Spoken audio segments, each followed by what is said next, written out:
ըստ ինձ սովետական միության օրոք, եթե երիտասարդը բանակ չի գնացել, այդ նույն տղային աղջիկ չեն տվել, ասա հիվանդոտ ես։ Հիմիկ դու գնում ես նրան փող ես տալիս, բերի որ ծառայի հայրենիք պահի, փողով են հայրենիք պահում, թե ես սրտով են հայրենիք պահում։ Ինչ ասեմ չես մատաղլենեմ։ Ձեր կարծիքով եթե այս որոշումը ընդունվի, մեր բանակի վիճակը ինչպիսին կլինի մոտ 5 տարի հետո։ Մեր ղեկավարները, իբր թե ղեկավարները, շեշտում եմ իբր թե ղեկավարները, ասում են տված փողը 20 միլիոնը կամ 17 միլիոնը կտենիք բերեսնոր ծառայող զինվորների աշխատավարձը կբարձրացնենք։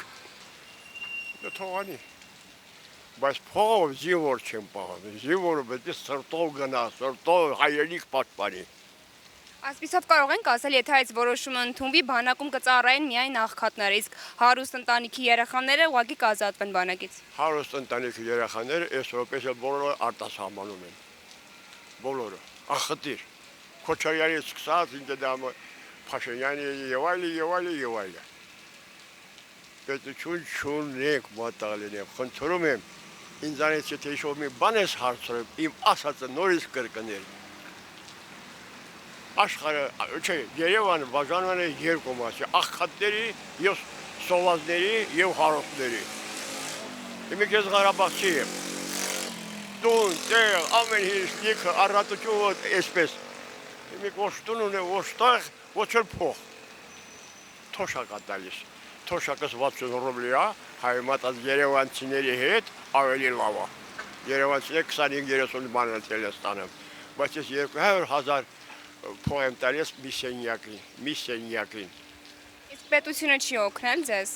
Ինչով օգնի պետությունը, այն այն թոշակը տալիս է։ Հավելյալ վճարումներ, արտոնություններ չեն եղել։ Սխալ Ղարաբաղցիները, հարապանակը մի օբայում էր թողել, օբա գետես ինչա, վրան։ Եթե Ղարաբաղցիների թոշակները, չէ, եկամուտները չբարձրացնենք, այդպիսի օբաներ կաղնելու այստեղ։ Ստիպված մի 2-3 համեսել են 40 ռուբլի տալիս։ Ինչ ասեմ չես մատաղային։